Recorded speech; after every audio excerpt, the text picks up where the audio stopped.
예수님의 사랑과 평화가 여러분 삶 속에 또 가정 속에 충만하길 주님의 이름으로 축원합니다. 읽으신 성경 본문 고린도전서 13장 계속 펴주시고 기도하고 하나님 말씀 함께 나누도록 하겠습니다. 주님 아버지 감사합니다. 저희들 하나님의 말씀을 붙들고 또 주님 전에 나와 하나님 말씀으로 새롭게 하시고 특별히 오늘 하나님께서 우리에게 주시는 사랑에 대하여 저희가 깊이 묵상하고 깨닫고 또 사랑을 우리 삶 가운데 실천하는 저희들 될 수 있도록 주님 함께하여 주시옵소서. 감사하며 예수님의 이름으로 기도드립니다. 아멘. 사랑은 오래 참고 사랑은 온유하며 시기하지 아니하며 사랑은 자랑하지 아니하며 믿음, 소망, 사랑 이 세 가지가 항상 있을 것인데 그 중에 제일은 사랑이니라. 고린도전서 13장은 많은 사람들이 사랑하는 성경의 한 챕터입니다. 우리 크리스천들뿐만이 아니라 예수님을 믿지 않는 이런 사람들도 한 번쯤은 들어보고 또 많이 인용하는 구절이기도 합니다. 어느 신학자는 고린도전서 13장을 가리켜서 사도 바울이 쓴 서신서 가운데서 가장 위대하고 가장 강력하고 가장 심오한 내용이 담긴 그러한 편지라고 또 표현을 했습니다. 이처럼 고린도전서 13장이 많은 사람들에게 인용되고 사랑받는 이유는 아마도 고린도전서 13장의 내용이 우리가 좋아하는 사랑 이야기이기 때문에 그렇지 않을까 싶습니다. 사랑이라는 이 단어만큼 참 아름다운 단어가 존재하지 않는 것 같은데 뜬금없이 사도 바울이 고린도 성도들에게 편지를 쓰다가 이 사랑 이야기를 하는 것이 아닙니다. 우리가 성경을 읽을 때 가장 중요한 것 중 하나가 본문의 문맥과 흐름을 이해하면서 말씀을 읽는 것이 참으로 중요한데 또한 성경 기자가 이 말씀을 읽는 청중들에게 또 어떠한 내용을 말하고자 하는지 그 내용을 파악하고 또 우리가 고민하고 그런 노력이 있을 때 비로소 우리가 하나님 말씀을 올바르게 이해할 수 있습니다. 오늘 읽은 우리 고린도전서 13장은 사랑장이라고도 하는데 고린도전서 12장부터 연결되어 이어져 내려오는 내용입니다. 12장의 내용을 간략히 살펴보면 12장 내용은 여러 가지 은사에 대해서 말씀하고 있습니다. 고린도 교회는 성령의 은사에 대해서 굉장히 민감하게 반응하던 교회였던 것 같습니다. 하나님께서 우리에게 여러 은사를 주셨는데 교회에게 그 이유는 주님의 몸된 교회를 세우라고 주셨습니다. 고린도 교회가 가지고 있었던 여러 가지 문제점들이 많았었는데 그 중에 심각한 문제점 중에 하나가 이들이 받은 은사가 어느 순간부터 본인들의 자랑거리로 변질됐고 또 이들이 받은 은사가 성도들 간에 우열을 가리는 것으로 오용되기 시작했습니다. 성령님께서 주시는 은사를 통해서 하나님의 교회가 아름다운 모습으로 세워져 나갔던 것이 아니고 오히려 성도들 가운데 분쟁이 일어나고 다툼이 생겼던 것 같습니다. 이러한 문제에 대해서 바울이 12장부터 14장까지 고린도 교회를 향해서 은사가 무엇인가에 대해서 강력한 메시지를 선포하는데 그 가운데 있는 말씀이 바로 고린도전서 13장 사랑장이라는 것입니다. 그래서 우리가 사랑장 얘기하면서 많이 외우고 또 성경에서 많이 좋아하는 챕터이긴 한데 그것을 이해하기 위해서는 그 앞에 있는 12장, 13장, 14장을 전부 다 볼 수 있는 그러한 눈이 띄어져야 된다는 것입니다. 왜 갑자기 성령의 은사에 대해서 이야기를 하다가 사랑 이야기가 나왔을까요? 하나님께서 말씀드렸듯이 우리 교회에 많은 은사를 허락하여 주셔서 예언의 은사, 방언의 은사, 영분별의 은사, 치유의 은사 등등 모든 은사를 통해서 하나님의 교회를 세우라고 주신 선물인데 사역을 하라고 이 선물을 주셨는데 성도들이 내가 받은 이 은사가 당신이 받은 그 은사보다 낫다라고 자랑하기 시작했고 또 고린도에 있는 성도들이 내가 받은 이 은사가 훨씬 더 뛰어나기 때문에 내가 당신보다 더 위에 있다라고 다투기 시작했습니다. 은사를 제대로 사용할 수 있는 측정할 수 있는 방법은 내가 그 은사를 사용했을 때 과연 하나님의 교회가 아름다운 모습으로 세워졌는가 아니면 그 교회가 부작용이 나기 시작했는가를 통해서 알 수가 있게 됩니다. 일전에 제가 섬기던 교회에서 한 자매가 목사님, 저는 찬양의 은사를 받은 것 같습니다. 꼭 찬양팀에 서서 찬양을 해야겠습니다. 그 마음이 너무 귀해서 그래? 그러면 찬양팀 리더한테 가서 한번 의논해보고 함께 찬양 연습을 해봐라 하고 격려를 해서 어느 주인가부터 이 자매가 찬양팀에 서서 앞에 나와서 찬양을 하는데 이 모든 팀원들이 괴로워하기 시작하면서 또 성도님들도 굉장히 찬양을 하면서 은혜를 받기보다는 힘들어하고 또 시험에 들기 시작하는 모습을 보면서 이것은 은사가 공동체에 심각한 영향력, 부장력으로 작용할 수도 있구나. 그렇기 때문에 이것은 은사가 아니구나라는 것을 깨달았습니다. 이 자매는 자기가 생각했을 때 이것이 분명히 하나님이 주신 은사라고 생각했지만 교회가 세워지지 않고 오히려 많은 성도들이 힘들어하는 모습을 보면서 이것은 아니구나라는 걸 깨달았고, 마찬가지로 방언의 은사를 하시는 분들이 계신데 열심히 방언을 하는데 그 소리를 아무도 알아듣지 못하고 오히려 함께 하는 기도 시간에서 여러 사람들의 기도를 방해하는 소리로 작용이 된다면 그것은 단지 소음에 불과하다라는 것이 바울의 메시지입니다. 또 누구는 치유의 은사가 있어서 아픈 자들을 치유하는데 고치는 자가 그 능력으로 인해서 내가 교만해진다거나, 치유를 받은 사람은 육체의 질병은 비록 치유가 됐지만 하나님께 가까이 나가는데 더 소홀해진다면, 영적으로 어떤 발전이 없다면 그 치유의 역사조차도 교회를 세우는 것엔 도움이 되지 않는다는 것입니다. 여기서 바울이 얘기하는 성령의 은사에 대해서 말하는 핵심은 정확합니다. 고린도 성도들이여, 은사를 받으셨습니까? 할렐루야, 좋습니다. 그렇다면 무엇을 위하여 그 은사를 사용하고 계십니까? 모든 은사는 교회를 세우는 데 사용하십시오. 그렇게 하기 위해서 내가 가장 큰 길을, 더 좋은 길을 여러분께 보이겠습니다. 은사 위에 가장 큰 은사를 사모하십시오 라고 선포하며 하는 말씀이 고린도전서 13장 사랑장입니다. 바울의 핵심은 결국 모든 은사가 사랑의 동기로부터 시작되지 않으면 결론적으로 내가 해오는 모든 사역들이 헛수고요, 시간 낭비요, 쓸데없는 짓이라고 말을 하고 있습니다.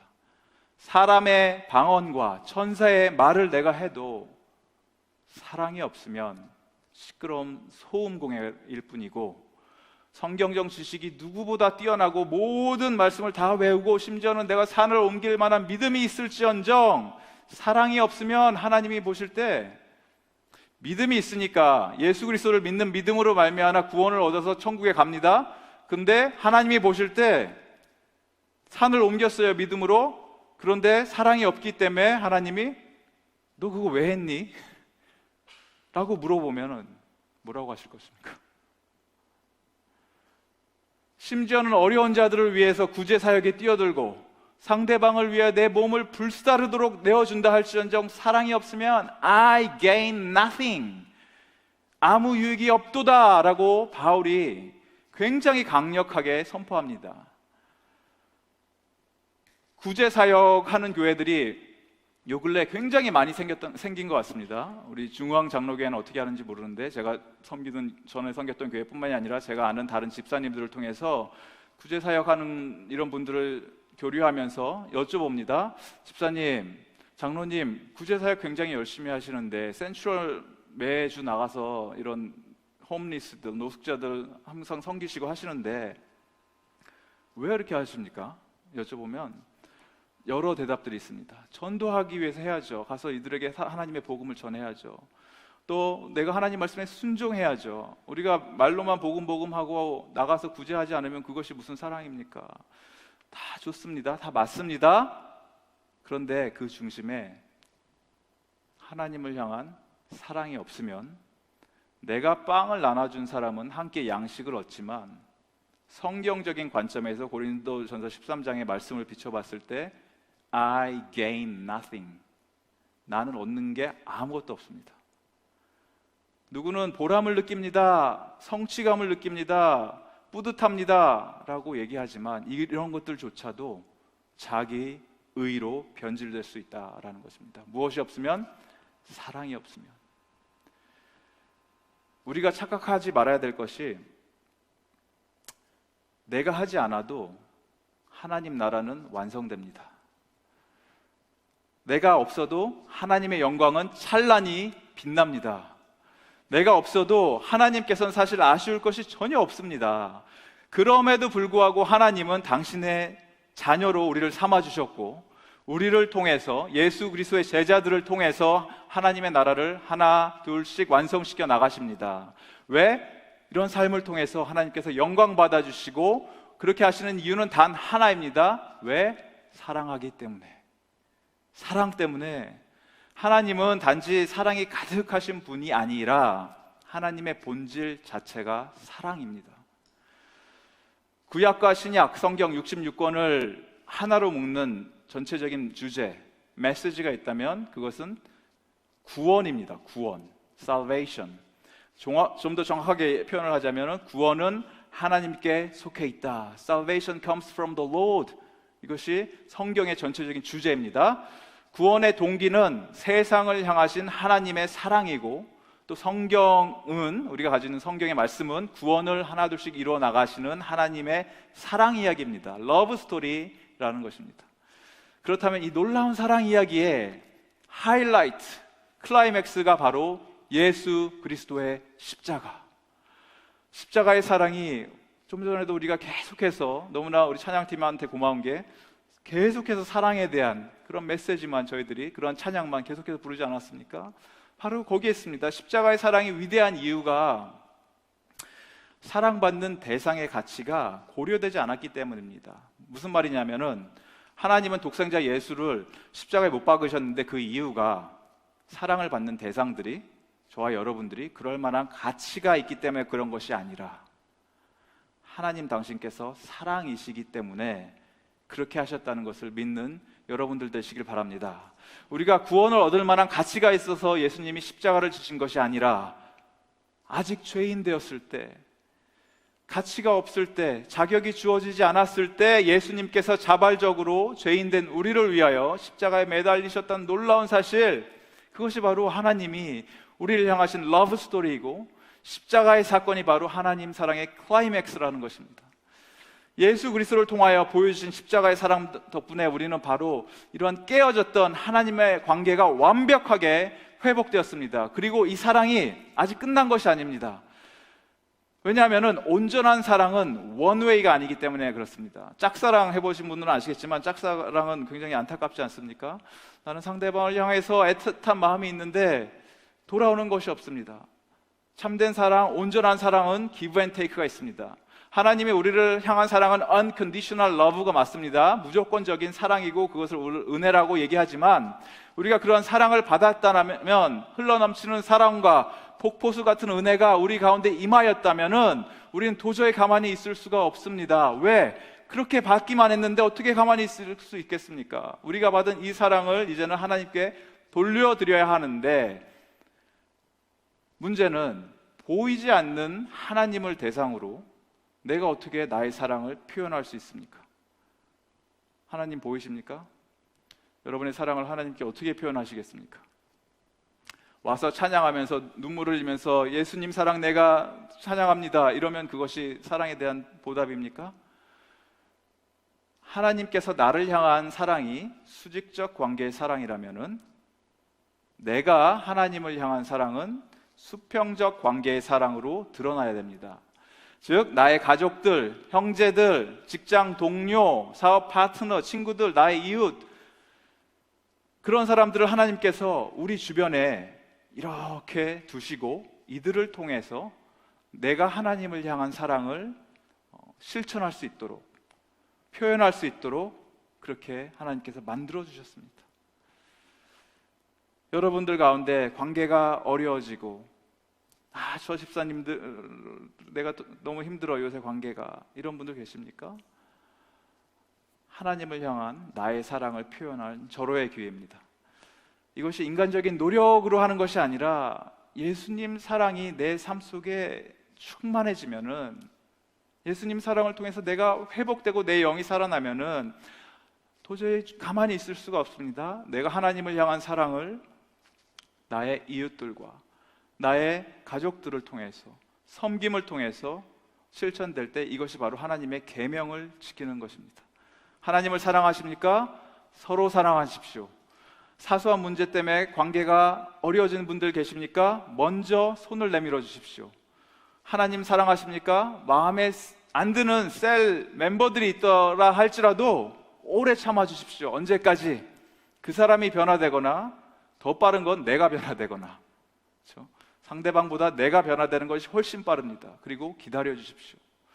하나님을 사랑하십니까? 나를 속썩이고 힘들게 하는 남편이 있다 할지라도 무례행하지 말고, 또 말 더럽게 안 듣는 자식 새끼들 성내지 아니하며 나의 유익을 구하지 아니하고 모든 것을 참고 모든 것을 믿고 모든 것을 바라고 모든 것을 견디십시오. 그것이 바로 사랑입니다.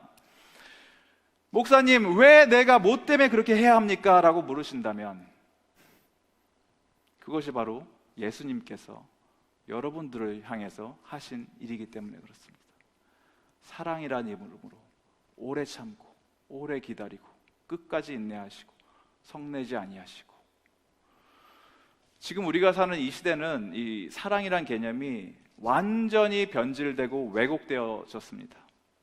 특히 할리우드 버전의 이 영화 같은 사랑이 이루어질 것이라고 꿈꾸고 있는 분들이 계신데, 한국 드라마에 나오는 그런 로맨틱한 사랑 스토리가 우리 삶 속에 이루어질 것이라고 이렇게 착각하시는 분들이 계신데, 제가 청년 사역을 쭉 하다 보니까 결혼 못 가는 이 자매들의 공통적인 특징이 있습니다. 자꾸 누가 나타나길 기다립니다. 누굽니까? 백마탄 왕자님. 정확히 말씀드릴게요. 백마탄 왕자는 존재하지 않고, 있다면은 돌아다닌다면 백마를 타고, 그 사람은 좀 이상한 사람이죠. 병원에 가야죠. 재벌 2세와의 운명적인 사랑? 그럼 말도 안 되는 일은 이루어지지 않습니다. 나랑 사귀는 사람이 백마가 아니라 이 소형차라도 끌고 다니면 성공한 인상입니다. 재벌 2세는커녕 이민 2세가 결혼하면 여기서는 성공한 것입니다. 왜 이렇게 많은 사람들이 세상의 장난 속에 속고 있습니까? 사랑을 자신의 감정과 연결시키기 때문에 그렇습니다. 어떤 이런 꿈틀거리는 감정이 내 안에 있으면 그것이 사랑이고, 아무 느낌이 없으면 그것은 사랑이 아니고, 결혼하신 분들은 다들 아시겠지만 감정은 6개월 이상 가지 않습니다. 처음 사귀면 너무 좋고 하루 종일 같이 지내다가 헤어지면 또 보고 싶어서 밤새도록 전화하고 붙어 있고 싶고, 그래서 같이 살자고 결혼한 것 아닙니까? 그래서 눈에 이렇게 콩깍지가 끼어서 결혼하고 나면은 1년이 지나고 5년이 지나고 10년이 지나는데 어떻게 됩니까? 제가 2006년에 결혼했으니까 2016년에 결혼 10년 차가 됐습니다. 요새 시간이 좀 남아서 집에서 하루 종일 있으니까 10년 된 아내가 왜 이렇게 쯤에만 있냐고 좀 나가라고 집에서 쫓아냅니다. 사랑은 감정이 아닙니다. 사랑은 결심이고, 사랑은 헌신이고, 사랑은 배려이고, 결국 사랑은 태도의 문제입니다. 이스라엘 자녀 교육 대헌장이라고 할 수 있는 신명기 6장 4절에서 5절 말씀을 보시면 이런 말씀이 나옵니다. 이 말씀을 이렇게 가리킵니다. 집 문에다 붙여놓고 손목에다 메고 미간에다 붙여놓고 앉으나 서나 자녀에게 부지런히 가르쳐라 라고 했던 이 말씀이, 이스라엘아 들으라, 쉐마 이스라엘, 우리 하나님 여호와는 오직 유일한 여호와이시니 너는 마음을 다하고 뜻을 다하고 힘을 다하여 어떻게 하라? 내 하나님 여호와를 사랑하라. 너는 마음을 다하고 뜻을 다하고 힘을 다하여 내 하나님 여호와를 사랑하라. 의지적으로, 전인격적으로 결단을 하고 생명을 걸고 목숨을 다하여 사랑하라 라는 명령어입니다. 하나님과 사랑에 빠져라, 사랑의 감정을 느껴라, 이런 감성적이고 추상적인 가르침이 아니고, 우리의 왕 되시고 주인 되시는 하나님을 내 생명을 다해서 사랑하라는 결단입니다. 고린도전서 13장 사랑이 무엇인가에 대한 설명들이 쭉 나오는데, 여기서 쓰여지는 표현들 전부 다 우리의 의지적인 결단을 요구로 하는 그러한 표현들입니다. 13장 7절에 보시면, 다 같이 한번 읽어볼까요? 13장 7절 시작. 사랑은 모든 것을 참으며 모든 것을 믿으며 모든 것을 바라며 모든 것을 견디느니라. 13절 또 읽겠습니다. 13절 그런즉 믿음, 소망, 사랑, 이 세 가지는 항상 있을 것인데 그 중에 제일은 사랑이니라. 누구를 끝까지 참고 견디는 것입니까? 누구를? 그 왼수 같은 인간을. 왜 그런 사람들을 왜 주변에 두십니까? 내가 사랑하라고, 내가 변하라고, 내가 변하라고. 사역을 10년 이상 이렇게 쭉 하다 보니까 깨달은 것이 있습니다. 처음에 전도사 되고 강도사 되고 목사 안수를 받았을 때 어떻게든 설교 준비를 열심히 해서 성령 하나님의 폭포수 같은 은혜가 임하는 말씀을 선포해야겠다, 이런 각오로 열심히 준비하고 책도 많이 읽고 말씀 묵상을 하면서 깊이 파고들고 그렇게 말씀을 전했습니다. 20대, 30대 이런 열정과 패기를 가지고 사역을 해왔습니다. 그런데 그 사역이 잘 되었을까요? 사역이 되기는 됩니다. 열심히 준비를 해서 하니까. 그런데 그냥 되기만 합니다. 사역은 되는데 그게 그냥 전부입니다. 회사에서 열심히 일하면은 승진하고 월급 받고, 사업장에서 열심히 일하면 일한 만큼 보상받는 것과 똑같습니다. 그러나 목회 현장은 돈 버는 비즈니스 장소가 아니지 않습니까?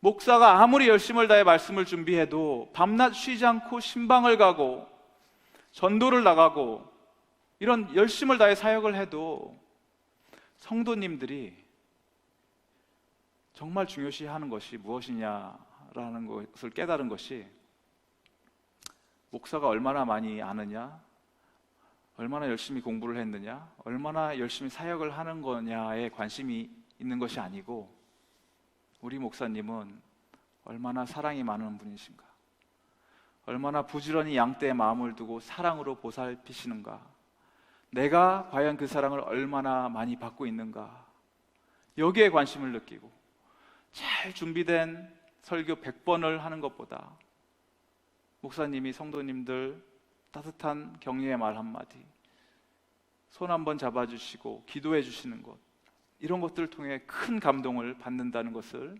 깨달았습니다. 그런데 이것이 목사님들과 성도들의 관계가 그런 것만이 아닙니다. 모든 교회 사역이 마찬가지입니다. 특히 리더십 포지션에 있으신 분들, 특별히 우리 수요예배 오셨으니까 다 리더십 포지션에 있으신 분들이 많이 계시겠죠.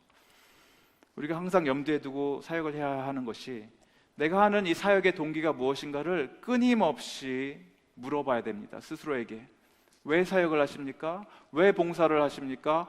왜 주차 봉사를 하고 식당 봉사를 하고 셀 리더로 섬기시고, 이 모든 것의 정답은 단 하나, 사랑하기 때문에, 나를 죽기까지 사랑하신 예수님 사랑 때문에 이제는 하나님을 향한 사랑이, 나의 사랑이 이웃을 향한 섬김과 봉사로 나타나는 것이고, 많은 성도님들이 처음에는 열심을 다해서 섬깁니다. 교회를 1년 섬기고 3년 섬기고 5년 섬기고, 섬기면 섬길수록 지쳐서 나가 떨어집니다.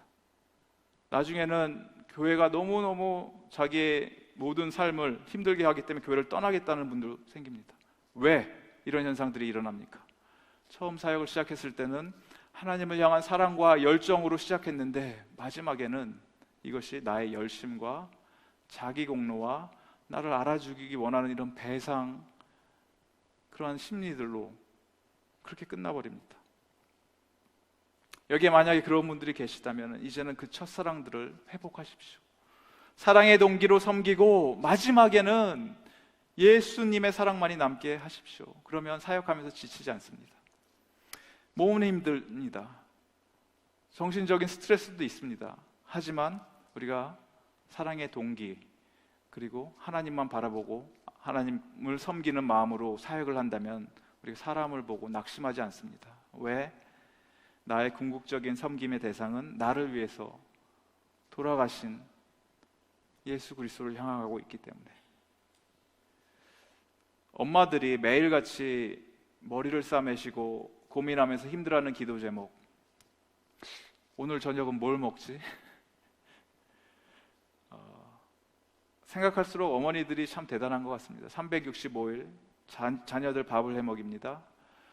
그 어렵고 힘든 십자가의 길, 식사 준비 매일 밤마다 합니다. 우리 남자들은 잘 이해를 못합니다. 우리 어머님들은 잘 이해하실 거예요.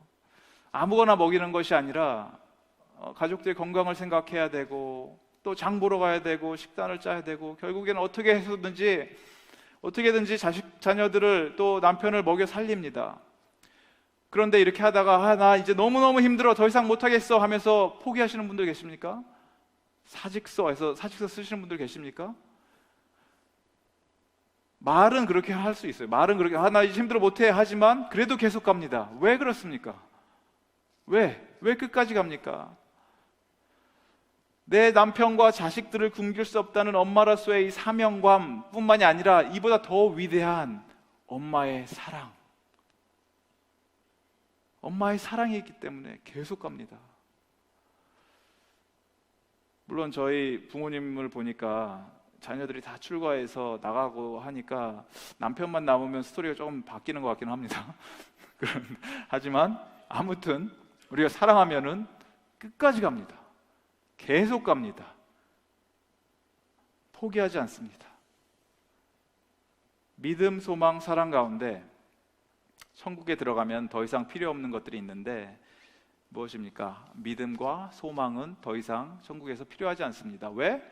천국에서는 더 이상 믿음을 갖는 것도 소망을 품는 것도 의미가 없어지는 이유가 우리가 이미 예수 그리스도를 믿음으로 말미암아 구원받은 천국 백성이 되었고, 믿음이 없어진다는 얘기가 아니라 믿음과 소망과 사랑은 계속 가지만 믿음으로 말미암아 천국에 갔고 또 천국 소망을 꿈꾸면서 하나님 전에 고향집에 도착했기 때문에 더 이상 무슨 소망을 꿈꾸겠습니까?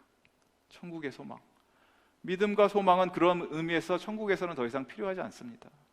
그러나 믿음, 소망, 사랑 중에 가장 위대한 사랑만은 영원히 남습니다. 하나님과의 사랑, 이웃과의 사랑, 천국은 이 사랑의 관계가 영원히 지속되는 것이 사랑입니다. 하나님은 영원하신 분이시고 또 하나님은 사랑이신 분이십니다. 그 얘기는 사랑은 영원하다는 얘기입니다. 우리가 영원을 바라보는 눈이 생기면 어떤 현상이 일어나면 더 이상 부분적인 것에 반응하지 않습니다. 사랑하는 눈이 띄어지면은 부분에 반응하지 않고 전체를 보는 힘이 생기게 됩니다. 그것이 바로 오늘 읽은 8절에서 13절까지의 말씀인데, 우리가 사람도 그렇고 어떤 현상도 그렇고 부분을 보고 판단하면 안 되는 이유가, 판단하는 순간 우리는 정죄를 하게 되고 정죄는 사랑의 마음에서 시작되는 것이 아니기 때문에 그렇습니다. 9절 10절에 보시니까 우리는 부분적으로 알고 부분적으로 예언하니 온전한 것이 올 때는 부분적으로 하던 것이 패하리라. 우리가 지금 볼 수 있는 것은 지극히 작은 부분입니다. 그렇기 때문에 아주 불완전한 것입니다.